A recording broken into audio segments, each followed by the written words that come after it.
You wanna screw up your life? Yeah, stay in Indonesia, dude. You have no idea like how hard, how tough that all Indonesian besides badminton players to make a living over there. It's hard to describe. The politics is very, very, very dirty. That is in legal way. There's an illegal way. They illegally put them into the list. It's all because of politics. The politics was, to be honest, like it's very unfair for everybody, not just me. I'm one of the victims. Yeah. If you still want to chase down your career as a badminton player, go to China. Go to China.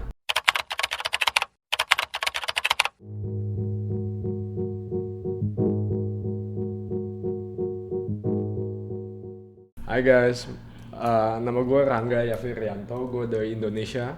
My name is Rangga Yave Rianto, I'm from Indonesia. I grew up from a middle class family.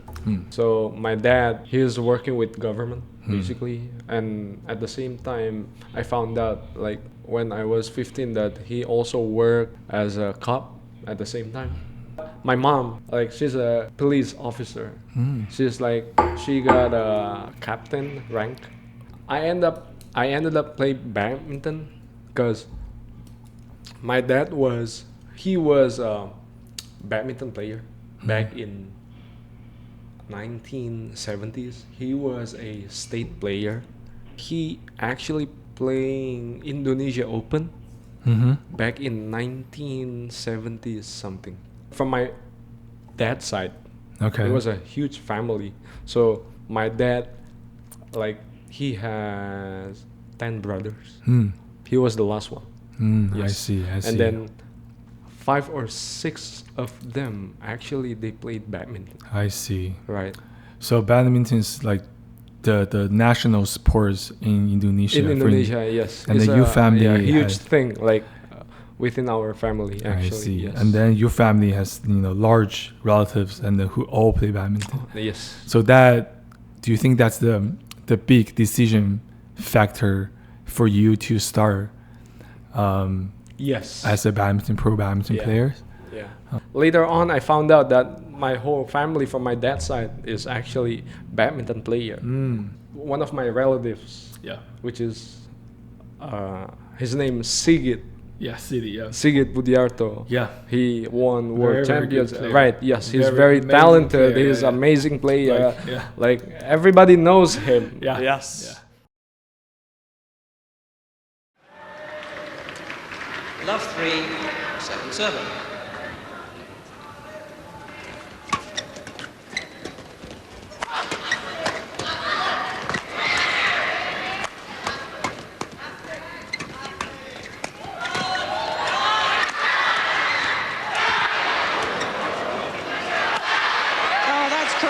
It was, I don't know if I recall, was 97 or 98.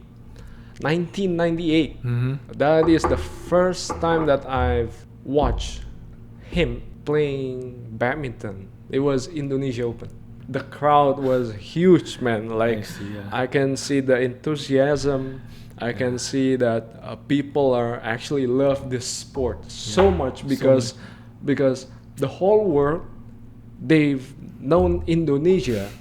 From my perspective, badminton is a big thing in Indonesia. Yes, it's huge. I'm so grateful knowing that my dad's sides, they're actually playing badminton, and then my relatives like become a world player. And then like, and then that is very interesting because that when if I recall, when my dad tells me back when I was in like 5 or 6 years old, after I watched my relative, after I watched Sigit playing in Indonesia Open, and then my dad bought a racket, and then my dad sees that Rangga can actually play like in the future. Yes. So he intentionally teaching me the way that he knows. I see. From old days basically. Nice. Like all the basic stuff. How old were you at that time? I was like 5 or 6 years 5, old. 6. Yes. So basically, Indonesian players, they normally start at the age of 5 or 6. At early age, yes. Even earlier? Even earlier. And then I continuously playing. But at the same time, like I'm studying like in elementary school, right? Okay. I'm in the school like studying. But Hmm. the thing is that is actually very interesting for me because that two things you want to combine as one at the same time. And to be honest, guys, let me tell you one thing. It's very tiring that you go to school, you study, and then okay. Let's get back a little bit. When I was in elementary, I was smart. Mm-hmm. Okay, I always get good grades. Oh, that's I was on top of the awesome. on top of the that's all amazing. students in the class. Okay. Yes, like I always get like a very top, first grade, second grade, third until fifth grade. Okay. And that's when I reach my consciousness Mm-hmm. about should I continue studying or should I continue playing badminton. Playing badminton. Yes, because that's where I think that I cannot do both Hmm. at the same time. Yeah. Because that I start get bad grades after because like I really into it and then I start liking it. Badminton. I love badminton Badminton. so much, and I don't even want to go to school, man. It makes me like lazy, to be honest, guys. Like it makes you lazy. You just don't want to study. You just want to play, and then that's it. Yeah. Because that again, like when you meet your friends Yeah. in the badminton club, Yeah. okay, like you're meeting up your friends, you talk about school, Hmm. all right, and then you're enjoying the sports that you like, and then you enjoy meeting up your friends at the same time. Mm-hmm. You finish your school at 2 o'clock or 1 o'clock. You go home, Okay. you take a nap, Mm-hmm. and then you start Playing playing badminton. Yes. When I was 11, 12 years old, that is when I realized that I should sacrifice either one. Then, of course, you made the decision that you decide to pursue the badminton as your career, right? Then what is the next step? Like, you know, like us in China, right? We go to like city team and then province. So back in province. 2000, my dad, he brought me to this club. Mm-hmm. The name of the club is Jaya Raya. Okay. Yes.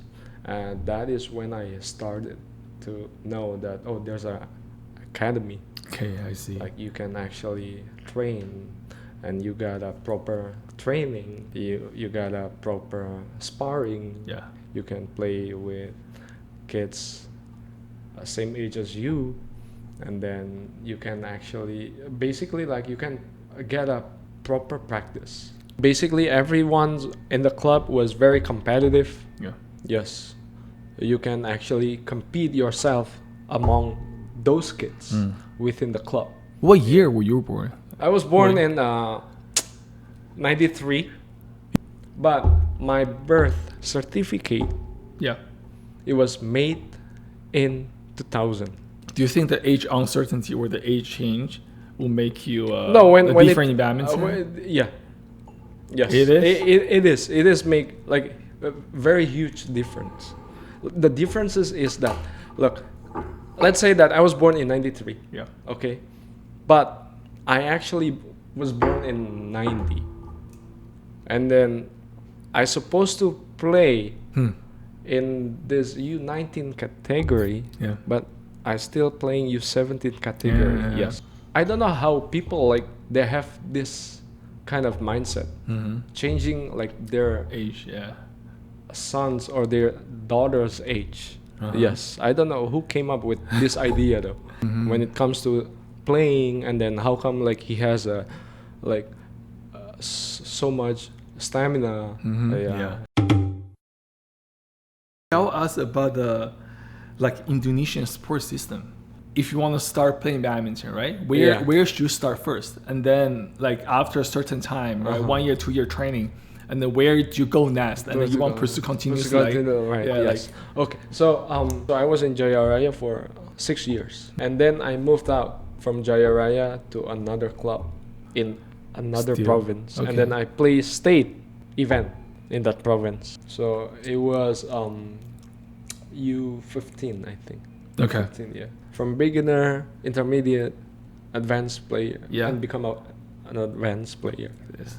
Are there many like opportunities for tournaments? There are actually, but again, so that is the way that you want to get selected. Yes, that is in legal way. There's an illegal way. There's also an illegal way. Yeah. Okay, tell me that. To be selected. Okay, how? Yes. So these love it. people who select the players. Yeah. If they think that they cannot find top players. Yeah. Who was born in that town. Yeah. They can actually call top players from other cities as well. Okay. And then they illegally put them into the list, and then so basically they will work behind the scene to make sure that they get into the list. Like so even starting at the junior, faking the birth certificate, faking the ID stuff. Yeah. That is crazy. it happens everywhere. It happens everywhere. happens Yes, it happens everywhere. I know. I know. Oh my god. I Yeah, know. like like I In know. China, Even in it's- China, yes. it's I'm more pretty crazy. sure. Man. It's more Yes. crazy. When did you move to national team? When did you get selected? I got into the selected na- in national- 2011 actually. Every time that when they have all the selection event to get into national team, the system is always changed, particularly. So let's say that there's a selection event, top 1 to 10, they get called to national team to play against each other, to play amongst them. All the singles, doubles, mix. That is the first system that I would say that, okay, that could work. But there's a second option. You call all the top 10 players and then you stay there for 3 months. It's like an internship.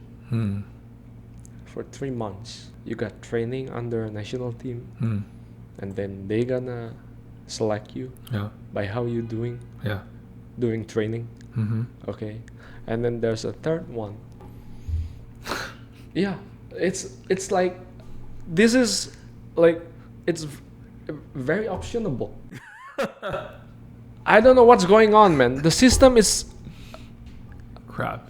yeah. I can't I like understand. I cannot even describe it, man. Yeah. Because like this is crazy. Yeah. Because that okay, I'm gonna go back. Like the third option is that you have to win 3 of the national circuit. If you won these 3, and then you'll get selected automatically. Yeah. Yes. To what kind of selection? Yeah. If every time the system changes, I wouldn't say it's fair, but it's not fair either, because if you are the number 1 for a year, whether you play singles, doubles, or mix, but you didn't get selected, I don't think it's fair. Yeah. I Yes. think sports is dominated by Politics, money. yes. Yeah, and then power relations. Power, yeah. right? Yes, exactly. Yes, everywhere. It's everywhere. To be honest. Yes. To be honest. Yeah. But that's what bring everything down. The downfall, it's there, bro. Yeah. Yes, I know, like how cruel, how hard all the legends back then Yeah. was training Yeah. and trying to get into national team. Yeah. But of course, like besides of the politics Yeah. that been going until today. But one thing that I noticed is that players 30 years ago and players right now, it's totally different. Quality. The quality, Yeah. mental, Right. everything is different. When was your first time to play the national tournaments? It was Or, like- 2011.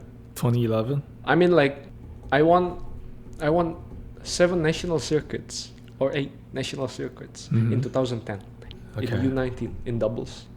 Yes, but I did not get selected automatically into national team. Isn't that sad? Yeah. Yes. See, I have to do the internship system to get into national team. Yes. Stay in national team only 1 year. Only 1 year. And then even though my name was there, but some of them, like, we have the strongest competitor, but still, like, how can you not get selected? Yeah. Because I was ranked 1 in doubles in Asia in U19. Man. I dominate all the tournaments. Yes, in Asia. In Asia, Li Yuchen and Li Jinghui was there too. Xiao Yi, Nelson was there too. Takuto Inoue, Akira Koga was there too. Kento Momota was there too. Axelsen was, it was the Asia Championship.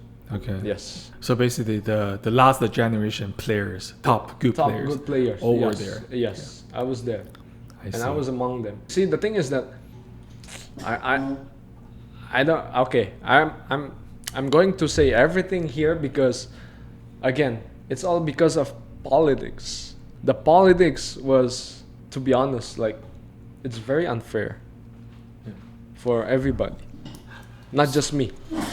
I'm one of the victims. Yeah. I would say. Yes. I understand.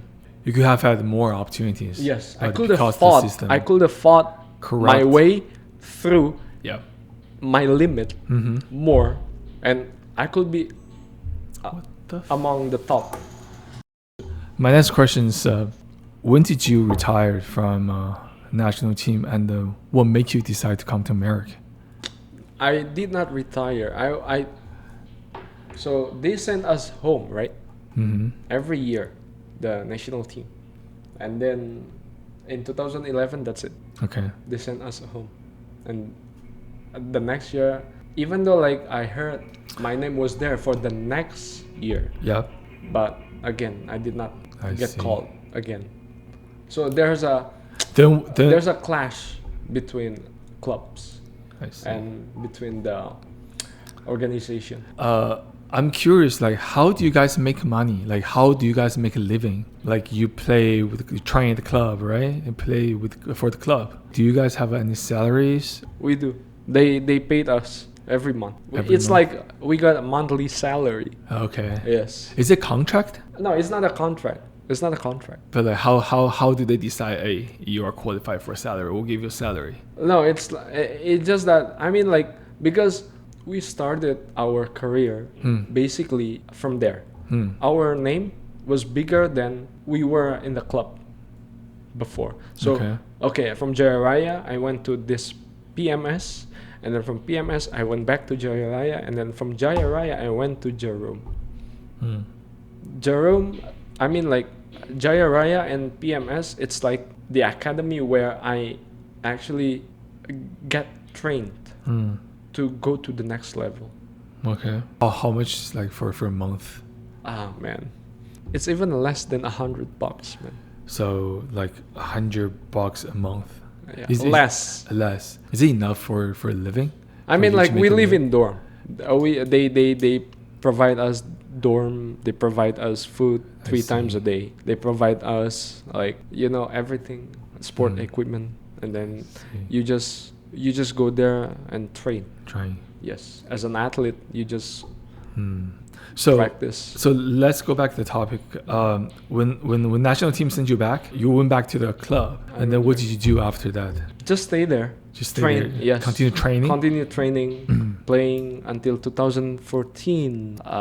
That's where my career is about to expire. I mean, like, expired as an athlete? No.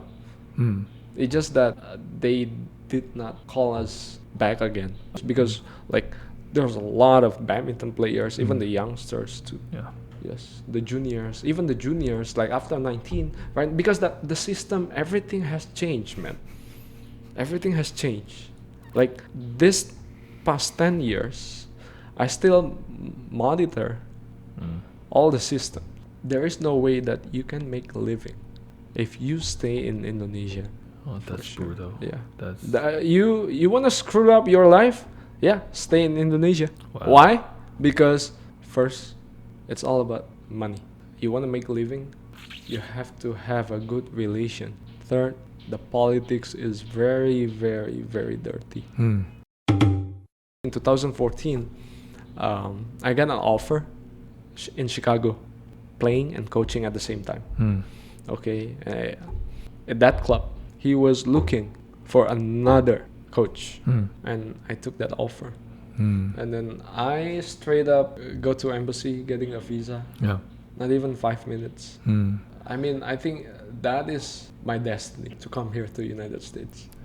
Because there's no way, because everything it's very clear, it's very not even settled, but it was very smooth. The way that I get everything ready. I see. You feel like the God leads you to the United yes. States. Yes. When you came to US and then you got your first job at in Chicago, right? At the club. So how do you feel when you started? Honestly, at first it was good, but later on it was awful. Can you give me example, like what kind of You events or incidents that make you feel awful? You did not get the same treatment as what you expected. Okay. Can you give me more example or details? You got paid in the beginning. It says like in the contract. Yeah. But the reality. So they pay you less than what they say on the contract. Yes. That's illegal. They cannot do that. That is something that, again, like I did not know the market price for salary as a coach before. Yeah. I came up with a pure heart, very careless. Yeah. I don't really think too much. Yeah. What I just know, I just want to chase down my career. But the reality, once you know, it's pathetic. Because a lot of people... The first club treat you like badly. Yeah. So even something like, they're supposed to pay you this much money, but when you get the salary, it's less than what it's like, you're like working machine, man. Yeah. I completely understand what you're saying and then how you feel. In this badminton community in the US, a player from world come to US first 1 or 2 years. That's something they have to take it, the sacrifice, You don't understand what's the market price. Yeah. So they, take advantage on it. Exactly. Yeah. So when was your hardest time? Like when you came to US, the hardest time you have been through? The hardest time is the first 5 years. They've been lying to me, man. The Chicago club. The Chicago and Maryland. Maryland, right. The Maryland. Chicago and Maryland is, never ever put friends into a business. Business is business, friends is friends. What business you have with your friends, you want to take it that way, so be it, but you're no longer friends. I'm after Maryland, so I hired a Rangga after Maryland club, So I had a call with the Maryland owner, and then he wants me to allow you to stay there for a little bit longer, just for courtesy of help. And I say no, there's no valid reason for that, And then they're just being asshole. What happened in the Maryland, like during the COVID time? During like COVID, you just said, like you have a contract, right? You got a contract. It says everything there. Yes, it says everything there. You sign it. Yeah. Okay, and you think that, a contract says that you'll get this hour and then you're gonna play this there. Everything you need is in there. Yep. Okay, and then it is very convincing. And once you sign it, I will never breach this contract. Yes, but it's a new club. Okay, within 2 months, I would say enough for living, and then all of a sudden they ask my hand decrease my salary. They want to decrease my salary. It's because that they don't make enough. Fucking bullshit. That's ridiculous. Yes. I'm so pissed, dude. If I remember they cannot this moment, that moment, it makes me pissed all the time. I help them. Yeah. Till end of that year, and the next year there's no meeting, there's no race. See how nice I am. Yeah. Trying to help them, and then until end of the next year, there is no conversation about, okay, we're gonna raise you up again. Freaking bullshit, man. Yeah. That's why I ditched them. Yeah. Yeah. Past is past, yes. But again, the way people treat you, like, this is not how things going. But again, like, this is how you experience your life. Yeah. Yes. Because from this moment, you learn something. Right. Yes. That you cannot treat people the same way as others treat you. Yes. How do you deal with that unfair treatment?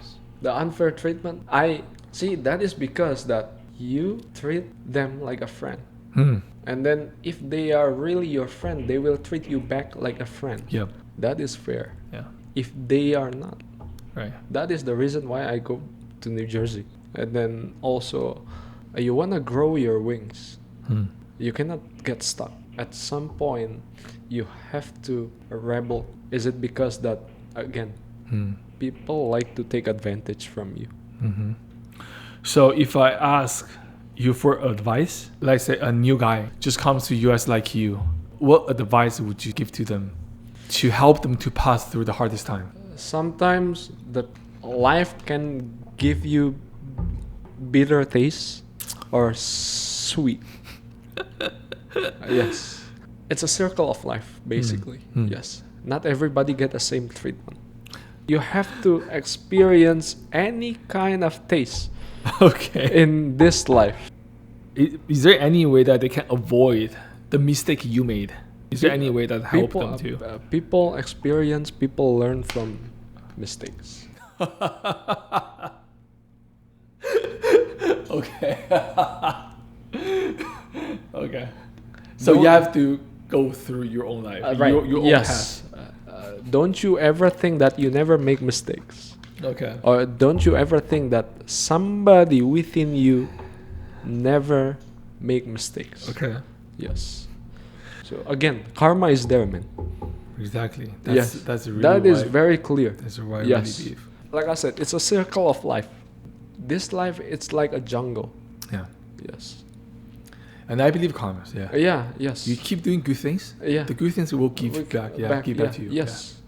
Nice. First 5 years, you experienced that unpleasant. Very. Experience. Yeah. I mean, like I was okay, not okay. Like because I was with friends. Yes. And then the moment that I have in the past, in the first 5 years, is basically a teacher that I just have to moving forward. Yeah. Yes. I don't have to think back anymore. How long have you been to America? 10 years. 10 years. Yeah. A decade. That's a Decade, very long yeah. time. I believe the 10 years experience can give you fully, understanding of how American society works, right? And especially the industry. How do you think about the U.S. badminton community? So, community in the past 10 years, they are actually growing. A lot of people, the parents want their children to play badminton. But the thing is that even though badminton is growing, if you want to grow your intention as a badminton player internationally, you have to sacrifice a lot. Do you think there's any improvements from a coach or pro athlete perspective? All the coaches in America, their life, do you think their life get better? Right now, I would say they got treated okay. You sure? Okay. Yes, but except there's a one place that they got a very bad treatment.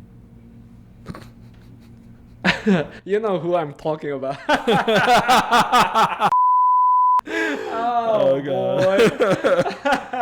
Okay. Okay. So, from what you said, my conclusion is there's no improvements. They're not getting better. Well, Because I believe the badminton community has not proved anything in the past 10 years from what I see. okay. I mean, like some of the bad things are still there, but again, like people are experiencing a lot of things, bad and good. I mean, like some maybe like agree with you, some will disagree because people right now they love to sacrifice. Who They are have to people? I mean, like like to sacrifice their time, sacrifice their money.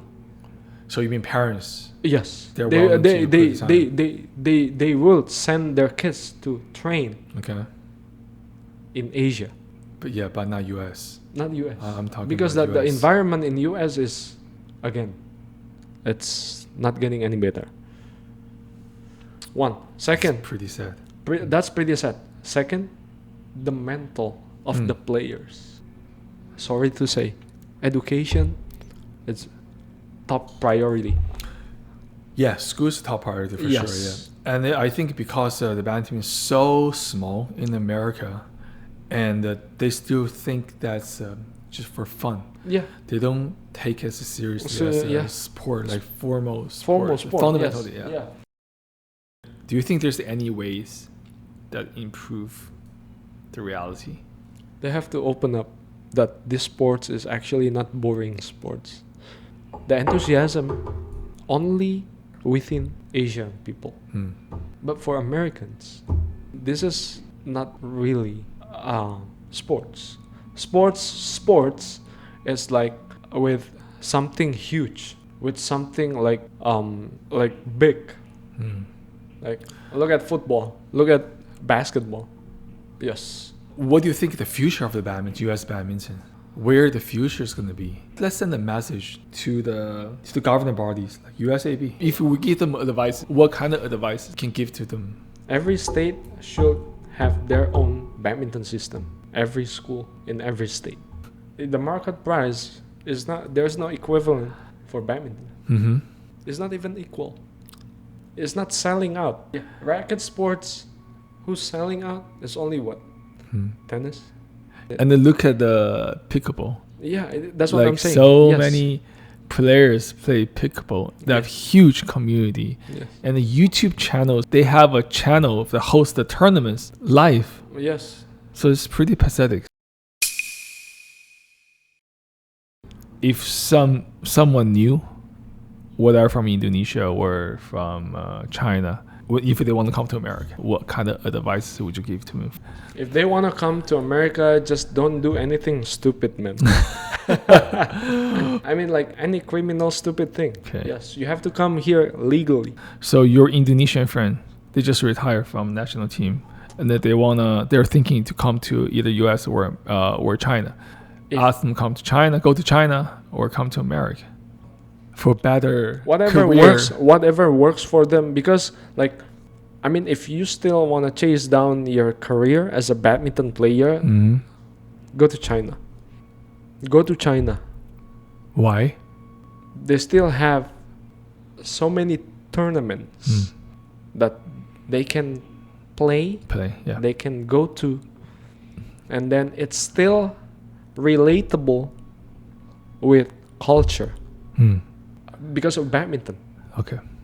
But here, like, there are sacrifices to be made. Yes. What kind of sacrifices do they need to make? For living. Because that what I heard over there, they provide everything. They provide housing, they provide transportation. Wow. Yeah. Oh, that's pretty good. Exactly. That's what I'm saying. I mean, see, look, I have to go out there. I have to go to Manhattan to make a new friends. Okay, so any Indonesians live in New York, okay, talk to Rangga. You can reach me out. Dude, okay? I I'll live reach in to Jersey, by the way. Wait, Have you ever considered go back to Indonesia? No. No, never. So you will spend your rest of your life in America, like as your second home country. Precisely. Oh, well, that's a very big Yeah. decision. Yeah. Yes. Yeah, that's a very big decision.